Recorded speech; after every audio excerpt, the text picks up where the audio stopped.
Yaralanmağın özü yanlışdan ibarət. Bizi aparır uçuruma sevgimiz. Değişip saçların, baxışların, daha görmür gəmilər sahili. Necə olacaq, nə cür olacaq sonu deyə düşünərkən bitib hər şey. Bəlkə bir gün gələrik üz-üzə, bəlkə də heç görüşə bilmədik. Gedə bilmirəm axı mən həyatından, edə bilmirəm tək bir əlacım var.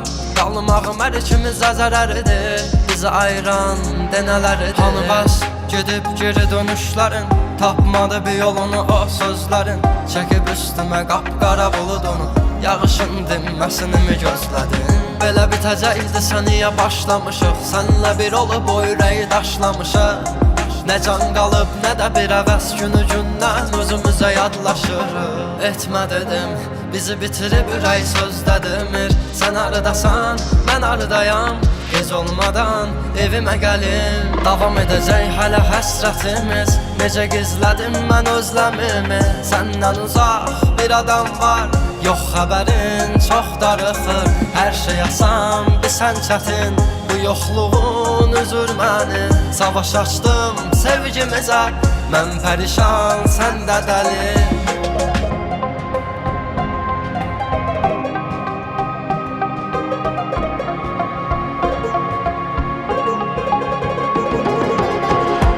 Aramıza məsafələri daha, bu sevgi qəlib ikimizə baha başa. Kim anlayar, kim eşidər ki bizi, gözü kör atdıq özümüzü bu alova.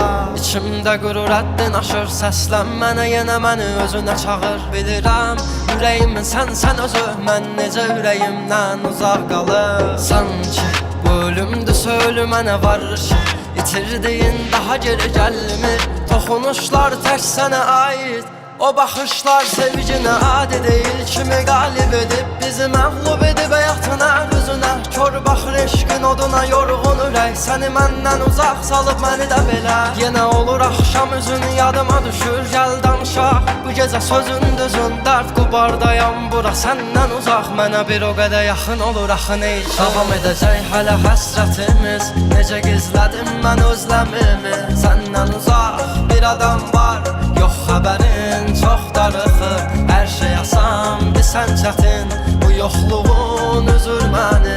Savaş açdım sevgimizə, mən pərişan, sən də dəli. Davam edəcək hələ həsrətimiz, necə gizlədim mən özləmimi. Səndən uzaq bir adam var, yox xəbərin çox darıxır. Hər şey asan, bir sən çətin, bu yoxluğun üzür məni.